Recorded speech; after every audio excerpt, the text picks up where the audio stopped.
Good evening, everyone. Thank you for joining us. My name is Terry Chavez Pedrosa. I am an attorney here in Florida, and I am also a member of the Social Media Week Miami team. As part of Social Media Week, we have incorporated a really interesting panel and a really useful one, which deals with the topic of human trafficking and specifically how technology and social media help facilitate human trafficking. We wanted to bring you a Google Hangout to start talking a little bit about this subject because there's just so much to discuss. And more than anything, we wanted those watching to get a little bit of an idea about how prevalent this is and how the dangers are really right under your nose. And you may not know that they're there. We want you to start getting educated and becoming aware that this is going on. So as part of our panel during Social Media Week, which will take place, by the way, from September 22nd through the 26th, at Miami-Dade College Wilson campus, our panel, which will go forward on that Friday, the 26th, the panelists will be Federal Prosecutor Barbara Martinez, Miami-Dade Prosecutor Brenda Mezick, neither one which were able to join us tonight, unfortunately. And our other two panelists are here with us tonight, and they are Marianne Franks and Sandy Skelaney. And to tell you a little bit about each of them, Marianne is a law professor at the University of Miami who has quite a few degrees, her Juris Doctor from Harvard University, and she is very active in this community in the effort to make revenge porn a crime in Florida. And one more thing about Marianne, she's a Krav Maga instructor. Sandy is the chief mastermind at the Ignition Fund, which is a nonprofit organization dedicated to working with victims and finding and implementing innovative ways to fight human trafficking. How are you ladies tonight? Good. Thank you, too. Thank you so much for joining us.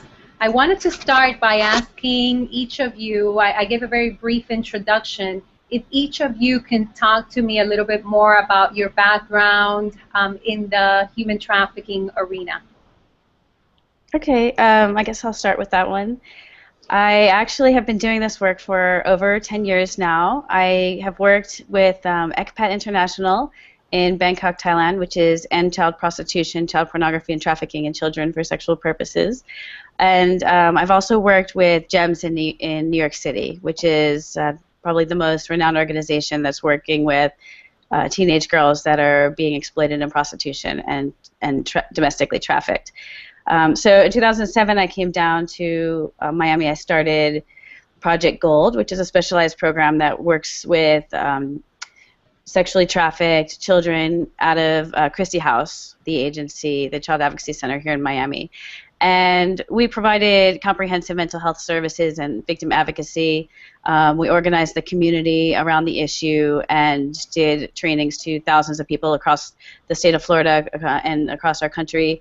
And we also were part of writing the Safe Harbor Act that was passed, which helps to take children away from the criminal section of being arrested for prostitution and instead giving them services and placing them in safe houses and helping them as victims of trafficking.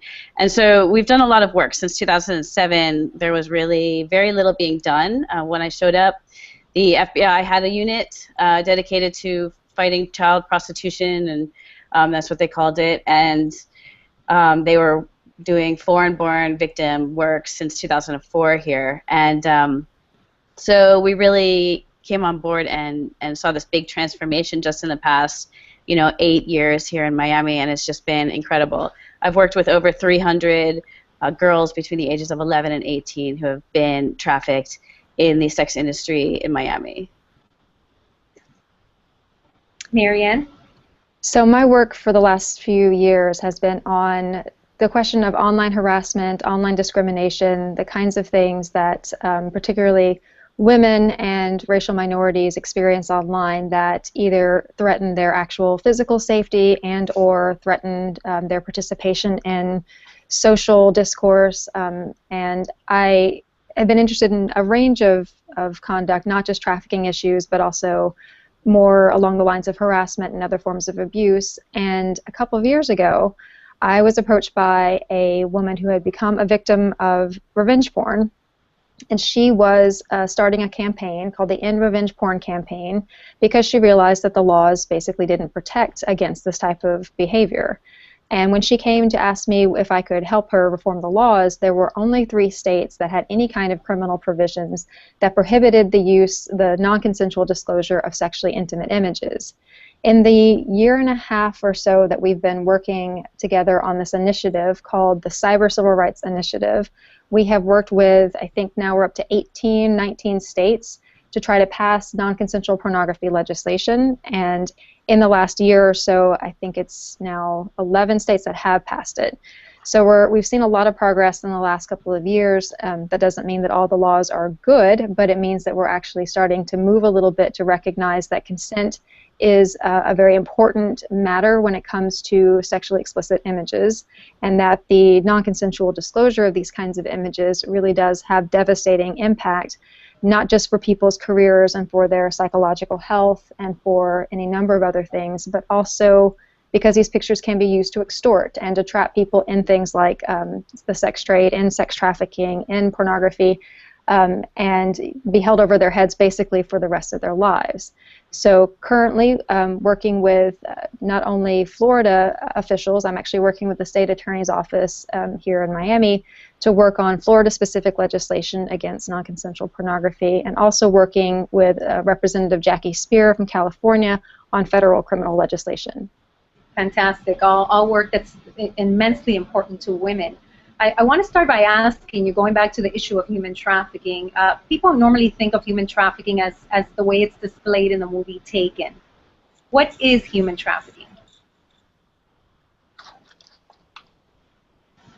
Well, if you look at the definition from federal U.S. law, because there are different definitions that get used of trafficking, but if we look at our U.S. federal criminal definition, sex trafficking is when a commercial sex act is induced by force, fraud, or coercion, or in which the person induced to perform such an act has not attained the age of 18 years of age.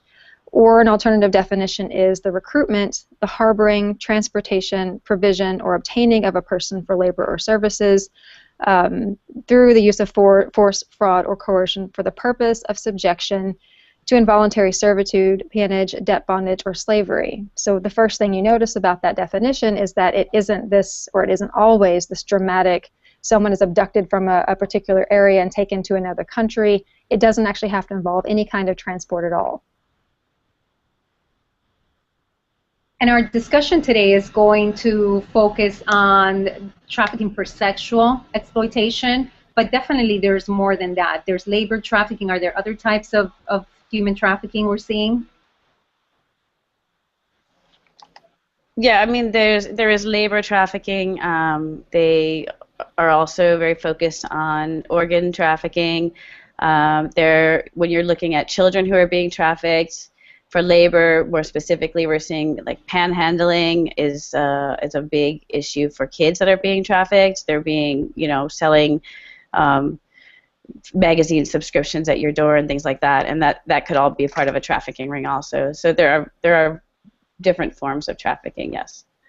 When you encounter these cases, generally without any statistics necessarily, or based more on your experience, who are you seeing are the traffickers and who are the victims?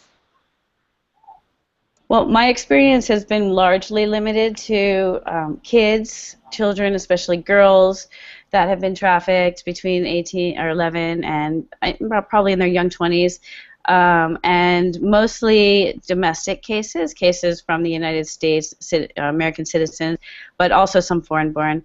And the traffickers range anywhere from, I've seen boyfriends that are just trying to really try it out for the first time to see if pimping is something that they want to do. And I've also seen cases of international syndicates where you have houses all over the country or all over the world that are being worked remotely in large networks, very dangerous criminal organizations, gangs.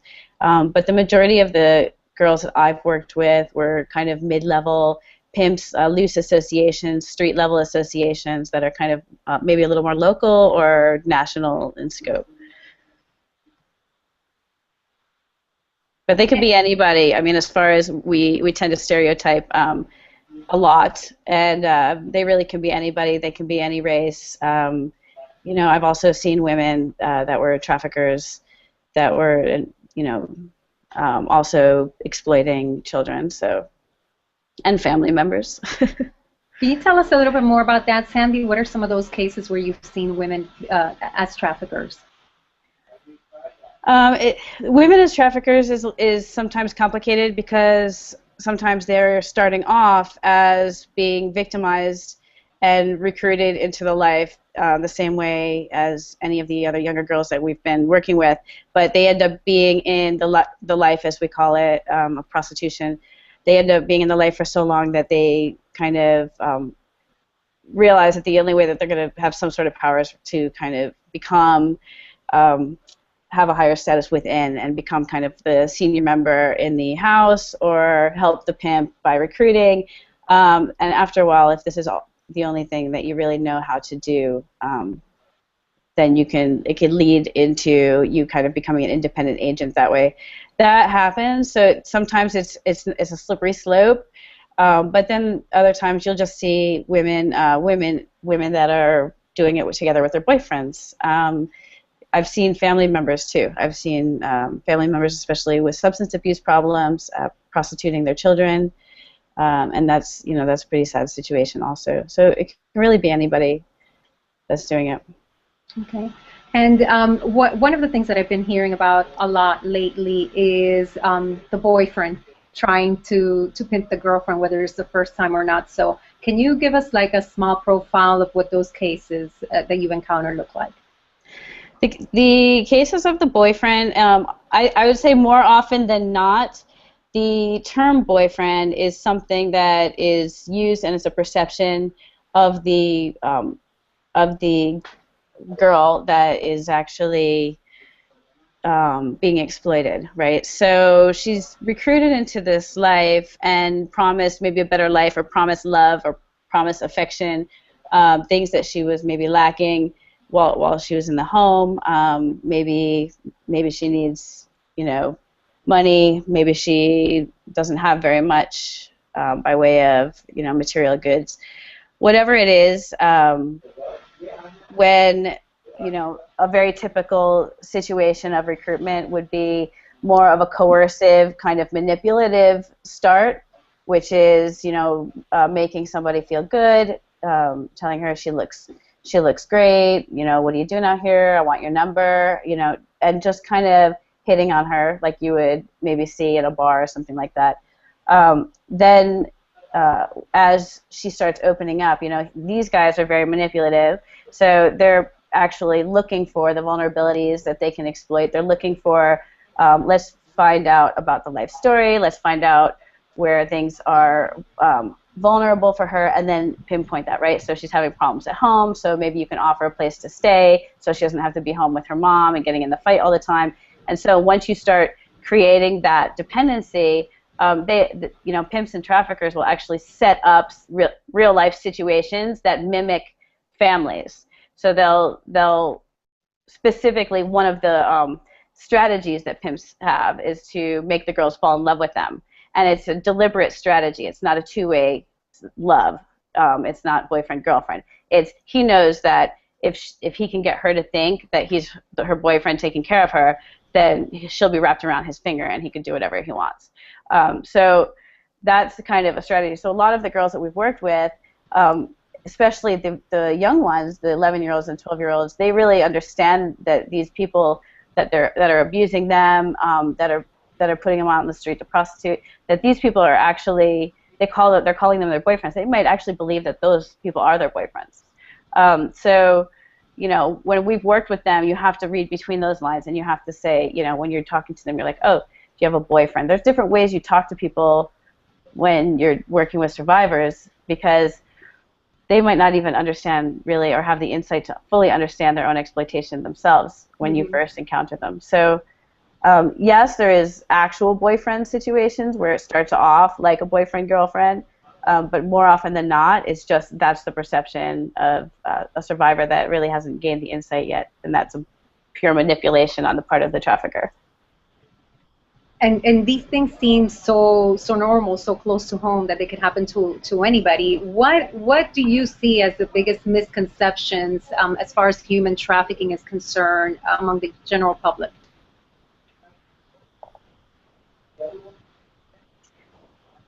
The biggest misconceptions is probably that, well, first of all, that all human trafficking is prostitution of women, for one. But that's what we're talking about, and that's my background, is working with the girls, and so I default to that myself.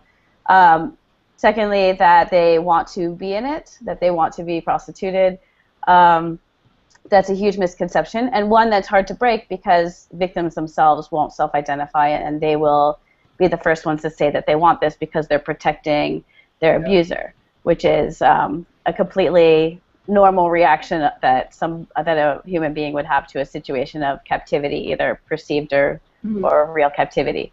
So that it's hard for people to understand, like, why wouldn't you just leave that situation? That you must really want it, and that has played a role in all the awareness raising we've been doing in the last decade. Has largely focused on changing the perception of seeing a victim of trafficking as a victim instead of a perpetrator or a criminal that's perpetrating the crime of prostitution. Even when they're in their 20s, the average age of entry to prostitution is between 12 and 14 years old in the U.S.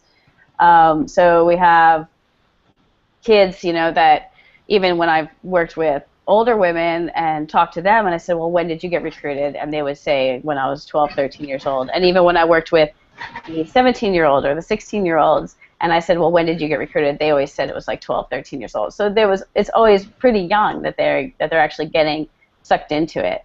Those are very formative years for them. So, that concept of what is choice in this is a really sticky one. Marianne, do you see any misconceptions that jump out at you among the general public when it comes to human trafficking? Well, I think definitely, to echo what Sandy's saying, I think we have these perceptions of these really artificial conceptions of choice, right? Because if there's ever a point where a girl or a woman did decide that she wanted to try whatever it was, X, Y, or Z, that we then assume that everything that follows from that is also within her power and within her control. And that completely ignores the background conditions of exploitation and relative power asymmetries, all the things that we need to think about.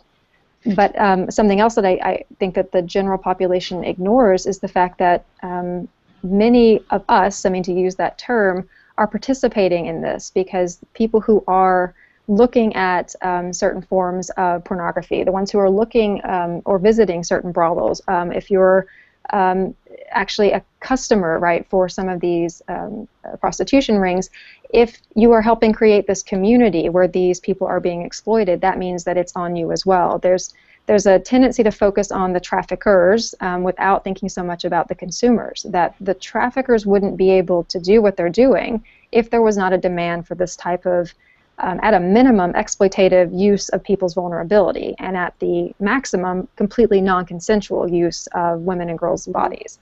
So I think what we tend to focus on the traffickers sometimes because we don't want to think about our very casual, maybe everyday role, because these types of things are around us everywhere. They're on Backpage. We know that Facebook is helping facilitate some of these connections. We know that Twitter is implicated, and we don't really demand that these social media platforms or that these types of activities that facilitate this be more strict, or that they actually have some serious regulations to prevent this from happening, when that really should be our obligation if we all agree that trafficking is a terrible thing. So let's talk about technology and social media. One of the comments that we received when people first started to become aware that this panel was going to be part of Social Media Week was, what does social media have to do, or what does human trafficking have to do with social media?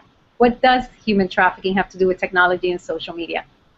I think one thing that it does, obviously, is that, what we think about social media generally is that it increases accessibility. And that can be a wonderful thing, and that can be a terrible thing. So if we think about all the opportunities to exploit and coerce people, social media, just like any other tool, is going to make that, it's going to make it easier. Even as social media makes wonderful things more possible, it makes all of these terrible things much more possible. So if a trafficker's range was fairly limited before because he actually had to meet these girls or had to meet these women, then now you can simply contact someone on Facebook. You can pretend to be someone else. You can befriend someone. You can tell a 15-year-old girl that you're a 16-year-old boy who's interested in her. You can get her to send you pictures, which means that you've got leverage over her quickly. It just makes everything so much easier. You have a much wider range of potential victims, and you have a much wider range of coercive techniques that you can use. You talked about the responsibility that we all have, and we know that the #1 searched topic on the internet is pornography. Do people in general looking at pornographic sites on the internet bear responsibility? I think, I mean, you cut out a little bit, so I think that you said bearing responsibility. Right. Does I think the general public search? I think when we think about other products that we're interested in, if we think about how when we discovered.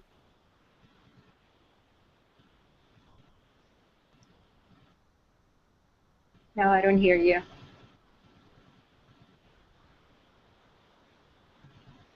I think I may have lost you there for a second. No, I got you now. Yes, for a second, but I hear you now. Wait. Marianne? Okay. So just to clarify, was your question about the... Yes. Can you hear me? Yes, I can hear you now. Can you hear me? Mike, can you hear me? Okay, it seems like I can hear you, but there was a lag. Is there still a lag? Okay.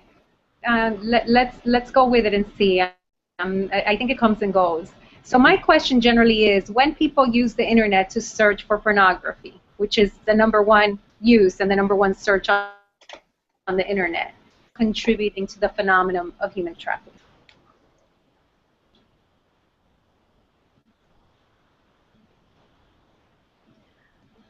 I think in many respects, can you hear me okay? Yes, I can hear you. I don't know if you can hear me or not, so I'm not sure if... Oh, you can. Okay, so I'll try this out and hope that everybody can hear me. But I think yes. I mean, it's if the consumption of sexual products maybe should be thought of as pretty similar to the consumption of any other products. If we think about the fact that we might be upset when we learn that our really lovely T-shirt was made in a sweatshop where children were being forced to work long hours for little pay, we should care about that. We should care about the source. We should care about things like working conditions. And yet when it comes to sex especially, we seem to not care very much. We don't ask questions like, well, where did this girl come from? Is she really doing this consensually? Is she even of age? Was there any kind of violence or coercion? For some reason, we are astonishingly uncritical about the product that we're trying to buy when it relates to sex. So I think one of the things we really would need if we're going to fight trafficking, if we're going to fight coercion, is to start questioning our impulse to simply consume sexual products without any consideration of how they got in front of us to begin with. Sandy, what do you have to say about the connection between technology, social media, and human trafficking? Wow, that's a loaded question. I have things to say on both sides of that. Social media and the online technologies have facilitated trafficking immensely. They've taken prostitution from the streets, and now the girls are locked in hotel rooms, and the pimps just set up dates online, and they come into the hotel room. So they're not even as visible out there anymore for people that want to help. But they're incredibly visible online. So it's so easy to find somebody online, to set up dates, to find children online. It's incredibly easy. On the flip side of that, it also facilitates a forum so that girls and boys, whoever, if they are engaging in sex work independently or trying to get away from a pimp, that they might be able to do it without getting hurt online. So traditionally, if you're in the streets and you're working, quote unquote, what we call out of pocket, or you're a renegade because you're not under the control of a pimp, then you'll be forced to be under the control of a pimp. So if you actually have the ability to kind of not be visible in the streets, then that could be a more protective space for you, potentially. So there are different layers of that. I've seen a lot of just meeting people online, meeting people through Facebook, meeting people through, Facebook is a huge one, and honestly, you can see these kids have their Facebooks open to everybody. I see 16, 15-year-olds on Facebook who say that they work as dancer at King of Diamonds, which is probably like the biggest strip club in the country, right on Facebook for everybody to see. And it's just so obvious what's going on out there, but yet we're not actually looking at it or acknowledging that that's happening.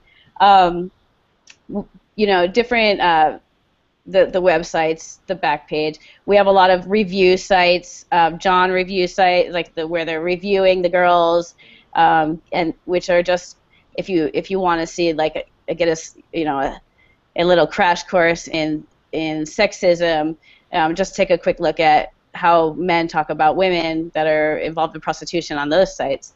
It's extremely degrading. But on the flip side, we've also seen social media used in a beneficial way to help these kids. So we, as advocates in the program that I was running, we had actively engaged social media to work with them and meet them where they were at. So if they were runaways, if they're in the street, we would use that platform and chat with them and friend them and things like that. And that was the way that we could actually reach out to them. So, and it was very effective in that way. And we were also able to find them when they were gone because we would be able to see the clues that they would leave from their photos and from checking in at places and things like that. So, there was a lot of benefits to that as well. So, like you were saying, it comes with it's two sides of the coin. It's a different world than we live in now than we lived in 10, 15 years ago with regards to this. And I think we just need to catch up and be extremely aware of how to work these things, these new technologies. And we have to know the ins and outs and the privacy and all of that. And I think that's where we're behind as far as mainstream goes. How do we protect ourselves and the people we love from being exploited and things like that online is really important. Is there anything else that people can do to protect themselves or those they love, other than minding the privacy the privacy settings and things like that? Are we seeing particular strategies and lures that could really fool almost anybody that the average person out there, the average girl or boy, should be aware of? Like maybe some of the grooming that goes on live, but you're seeing it online perhaps a little differently. One of the things that I say, because people ask this question a lot, like how do we prevent this? And the best way to prevent something like this from happening to our kids is to have a good relationship with your kids. To be able to talk to them and have open communication and be able to discuss issues like sex and issues that are uncomfortable in a way where they don't feel like they have to kind of only get their information from their peers or from people that you don't want them getting information from. And to be constantly aware of what they're doing and asking questions and being interested in their lives. And those rules apply to keeping kids safe 25 years ago, and they apply now. It's just there's different there's different hobbies that these kids are into now, and it's a little scarier for grown-ups because we don't know this online world as well as they do. But it's the same thing. Do you know this person, right? You're talking to somebody. Do you know this person? How well do you know this person? And there's definitely, questions that you have to be aware of, and you have to be involved in your kids' lives. And we're finding now more and more, like the more you push, the more you restrict, the more you try to lock people down and prevent them from doing X, Y, Z, the more they're going to find a way to do it. I mean, we can go behind everybody's back, do anything we want online, right? So we have to be able to start having a community that is more connective and compassionate and open, communicative, and we have to build that community around us. So the more that we're we're keeping ourselves separate and isolated behind the computer screen, the more we have to start trying to reach out and be a community to people and support it. And of course, we can use online to be a community as well. So that's the flip side of the coin, where social and technology could be bad, but it could be good as well, right? Yeah. We're going to discuss at the conference larger concepts like all the money that Google and Polaris are putting into fighting human trafficking at an international scale. But the purpose of this hangout was more to address things within our community and to talk to the average person about things that they should be aware of and things that they could be doing to avoid problems on the digital space. And I'd like to close by asking Marianne to talk a little bit about revenge porn and the dangers. Believe it or not, still a lot of people are not familiar with it. What is that about, and what are the dangers that it creates, and what should people avoid? Right. So it's I guess the best way to describe it is that there's been a real upsurge in the last 10 years or so in creating a kind of niche category of pornography, which really does turn completely on the idea of it being non-consensual. So despite the fact that there is an enormous amount of pornography available to people, there is at least some market for non-consensual sexually explicit materials. And that drive has been fed by any number of scenarios. So you have scenarios where a woman consents to giving her images to a boyfriend because he tells her, this is something that we should be able to do together, and if you really love me and trust me, you will share these with me. The relationship ends, and the now ex becomes angry and wants to ruin her life, and so puts these pictures on a revenge porn site, which is really just a site that caters to the taste for non-consensual porn, so that everyone in that woman's life may know that her images are there. Her family can see those pictures. Her coworkers can see those pictures. Her kids can see those pictures. So really devastating effects based on what was originally an intimate consensual exchange. But then you can see a whole range of other types of conduct. For instance, with the celebrity hacking case that we saw recently, even if these are not images that were transmitted and then taken by the person who received them and disclosed, they could be hacked, because everything can be hacked. So if you have any pictures anywhere on any kind of device, someone can gain access to them and then disclose them. So we have situations like that. We have people whose phones are stolen and the images are taken from that. And in some of the grimmest cases, we have actual sexual assaults being filmed, and then those recordings are passed around for entertainment. So we have this whole range of what consumers know and in fact are turned on by is the fact that these images were never meant to be seen.